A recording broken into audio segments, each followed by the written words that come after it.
નમસ્કાર, હલ્લા બોલમાં આપનું સ્વાગત છે અને હું છું મનીષ. આજે એક એવા દુશ્મનની વાત કરવી છે, એક એવા દોસ્તની પણ વાત કરવી છે જે તમારી સાથે રહે છે. તમારા પેરેન્ટ્સ તમારી સાથે હોય કે ન હોય, તમારા ભાઈ બહેન તમારી સાથે હોય કે ન હોય, તમારા મિત્રો સાથે હોય કે ન હોય, પણ એ તમારી સાથે રહે છે, સાથે જ બેસે છે, સાથે જ સૂવે છે, સાથે જ કામ કરે છે, સાથે જ તમારી સાથે હરે ફરે છે. એ મહાશયનું નામ છે તમારો ફોન. અને એ ફોન તમને એવા જકડીને રાખે છે કે ક્યારેક એ તમારો દોસ્ત બને છે તો ક્યારેક એ તમારો દુશ્મન બને છે. એનો ઉપયોગ કેવી રીતે કરવો એની જો સમજ ન હોય તો એ ભયંકર સાબિત કેવી રીતે થઈ શકે અને એ તમારી આંખો કેવી રીતે ઉઘાડી શકે, તમારા બાળકો માટે જીવલેણ કેવી રીતે સાબિત થઈ શકે, એના બે દાખલા મારે તમારી સામે રાખવા છે. એક દાખલો છે અમરેલીનો, માફ કરજો અરવલ્લીનો, કે જ્યાં એક દીકરી ધોરણ 5માં ભણે છે. જરા ધ્યાનથી સાંભળજો વાલીઓ, જો તમારા ઘરમાં પણ નાનું બાળક છે, કોઈ દીકરી છે, તો આ માત્ર ને માત્ર તમારા માટે છે. જો તમે પણ કોઈ બાળકના પિતા છો તો આ સમાચાર, આ આખો મુદ્દો, આ ચર્ચા માત્ર તમારા માટે છે. ચેતવાનો સમય છે. એક 5મા ધોરણમાં ભણતી દીકરી સોશિયલ મીડિયાના માધ્યમથી, ઇન્સ્ટાગ્રામના માધ્યમથી એના એક મિત્રના સંપર્કમાં આવે છે. અને એ મિત્ર એનાથી 2 વર્ષ 3 વર્ષ મોટો છે, એની સાથે વાતચીત કરે છે. એની મોટી બહેનનું સોશિયલ મીડિયા એકાઉન્ટ એ ધીરે ધીરે ઉપયોગ કરતી થઈ જાય અને ત્યાર પછી એ એના મિત્ર સાથે એટલી બધી લાંબી વાતો કર્યા બાદ એક રિલેશન પર પહોંચવા માટે નક્કી થાય છે કે આપણે ભાગી જવાનું છે, લગ્ન કરવાના છે, પિક્ચરોમાં જેમ થાય છે, ફિલ્મોમાં જેમ થાય છે એવી રીતે સુહાગરાત મનાવવાની છે, એવી રીતે લગ્ન કરવાના છે, એકબીજાની સાથે રહેવાનું છે, એ રોમાન્સ કરવાનો છે. બધું જ જોઈ લીધું એણે અને ત્યાર પછી એણે મન બનાવ્યું અને સમી સાંજે એક ગરીબ બાપની દીકરી ઘરેથી ભાગી ગઈ. ક્યાં? કોઈને ખબર નહીં. મા બાપ શોધતા રહ્યા, પોલીસમાં ફરિયાદ આપી. 2 દિવસ સુધી લગાતાર મિત્રોને, સગાવાલોને બધાને પૂછી લીધું, ક્યાંય કોઈને પતો ન મળ્યો. અને ખબર પડી 2 દિવસ બાદ, પોલીસે જ્યારે તમામ તપાસ કરી, ઇન્ટેલિજન્સનો ઉપયોગ કર્યો, પોલીસે ટેકનોલોજીનો ઉપયોગ કર્યો, તો ખબર પડી કે દીકરી એના એક મિત્રના ઘરે છે.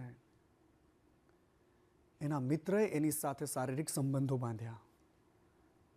એ પણ સગીર છે. એને અત્યારે પોલીસની કસ્ટડીમાં રાખવામાં આવ્યો અને ત્યારબાદ એને સુધારણા કેન્દ્રમાં મૂકવામાં આવ્યો છે. એની સામે પણ તમામ કલમો લગાવવામાં આવી છે. બીજો એક કિસ્સો આજનો જ, સુરતમાં એક માં એમ કહે છે કે બેટા તને ફોન અત્યારે નહીં આપું, અને ફોન ના આપ્યો તો એની 8મા ધોરણમાં ભણતી દીકરીએ ગળે ફાંસો ખાઈને જીવન ટૂંકાવી નાખ્યું. ક્યાં જઈ રહ્યા છીએ આપણે? શું થઈ રહ્યું છે આપણા સમાજનું? અને આ જ મુદ્દે આજે ચર્ચા કરવી છે મારે. સુરતની એ ઘટના, અને સુરતમાંથી જ રાજ્યના શિક્ષણ મંત્રી છે આપણી સાથે, પ્રફુલભાઈ પાનસેરિયા, એમની સાથે પણ વાતચીત કરવી છે. પરંતુ સૌથી પહેલા મારે તમને બતાવવો છે ચોંકાવનારો રિપોર્ટ, જે તમે ધ્યાનથી જોઈ લેજો. એક સર્વે એવું કહે છે, એ સર્વેના આંકડા તમે જ્યારે જાણશો, જોશો તો તમે ચોંકી જશો. જરા એ સર્વેના આંકડાઓ જોઈ લો. 80% બાળકો હોમવર્કના નામે માત્ર સોશિયલ મીડિયા સર્ફ કરે છે. 80% લોકો દિવસના 6 કલાક કરતાં વધારે સોશિયલ મીડિયામાં ટાઈમ પાસ કરે છે. આ એક મનોવિજ્ઞાનના અભ્યાસુ વિદ્યાર્થીઓ અને પ્રોફેસરોએ કરેલો સર્વે છે. 79.40% લોકો કહે છે કે મારા કામમાંથી જેવા નવરા પડીએ તો પહેલું કામ અમે કરીએ છીએ સોશિયલ મીડિયા સર્ચ કરવાનું. 97% યુવાનો એમ કહે છે કે અમે રહી જ નથી શકતા. આ અમારો એવો ભાઈબંધ છે કે અમે એના વગર રહી જ નથી શકતા.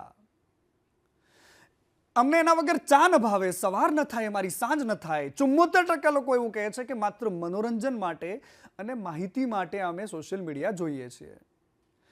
આ આંકડાઓ આપણા ગુજરાતમાં થયેલા અભ્યાસના છે. અને 59% લોકો, 59% લોકો એવા છે કે જેણે સોશિયલ મીડિયામાં જોયું અને ઠગાઈનો શિકાર બની ગયા. હવે આ કેટલું ડેન્જર સાબિત થાય છે?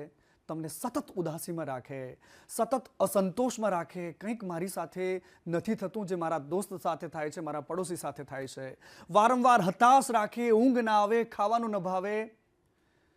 અનેક માનસિક વિકૃતિઓને પોતાના ઘરમાં, મગજમાં સવાર કરાવી દે. ચીડચીડિયો સ્વભાવ થઈ જાય, ગુસ્સો આવે, નાની વાતમાં શું કરું બેચેની થઈ જાય, પરિવારના લોકો પર ગુસ્સો કરતા થઈ જાય, ભૂલી જવાની બીમારી થઈ જાય અને એના પછી જે આવે છે એ ગંદી માનસિક વિકૃતિનો શિકાર બની જવાય. જેના 2 દાખલા મેં તમને આપ્યા, એ બંને દાખલા આ ગંભીર પ્રકારની બીમારીનો શિકાર બનેલા બાળકોના છે. જો તમારું બાળક પણ હાથમાં ફોન લઈને બેઠું છે તો આ તમારા માટે છે, ખાસ જોવાનો છે તમારે આ કાર્યક્રમ. સૌથી પહેલા મારે રાજ્યના શિક્ષણ મંત્રી પ્રફુલભાઈ પાનસેરિયા મારી સાથે જોડાયા છે, એમની સાથે વાતચીત કરવી છે. પ્રફુલભાઈ, એક એવો મોટો પ્રશ્ન છે આ કે જેનો મને નથી ખબર કે ક્યારે એનો નિવેડો આવશે, ક્યારે એનો ઉકેલ આવશે, કારણ કે દરેક ઘરમાં આ પ્રકારની પરિસ્થિતિ, નાની નાની દીકરીઓ જેને ખોટું લાગવાનું પ્રમાણ એ હદ સુધી જતું રહે કે માણસ મરી જાય અને એ પણ ફોન ના આપે એવી ઘટનામાં. આ એક પહેલો ઘટના નથી. 14 વર્ષની દીકરી જ્યારે મોબાઈલ ખૂબ ઉપયોગ કરતી, મમ્મી પપ્પાએ એમના હિત માટે ઠપકો આપ્યો અને પોતાનો દીકરો છે એ જ રીતે શાળામાંથી પણ ઠપકો આપતા હોય બાળકના હિત માટે. પરંતુ આત્મહત્યા કરવી એક ફૂલ જેવી દીકરી કરમાઈ ગઈ તો એમના પરિવારને સંવેદના સાથે હું શ્રદ્ધાંજલિ દીકરીને પાઠવું છું. પરંતુ આ સમયે આવો પ્રશ્ન ઉદ્ભવ્યો છે ક્યાંથી? દરેક વાલીઓને હું વિનંતી કરું છું કે તમારું નાનું એવું ટાબરિયું બાળક હોય એને મોબાઈલ આપી દો છો, એ ગેમ રમે છે, ચિત્ર જોવે છે અને તમે તમારું કામ કરો. આ શરૂઆત ત્યાંથી થઈ છે. બીજી વાત એ રહી કે ઘણી શાળાઓ જે બાળકના હિત માટે મોબાઈલ પર પ્રતિબંધ લાદ્યા છે, પરંતુ વાલી ત્યાં ઝઘડા કરે છે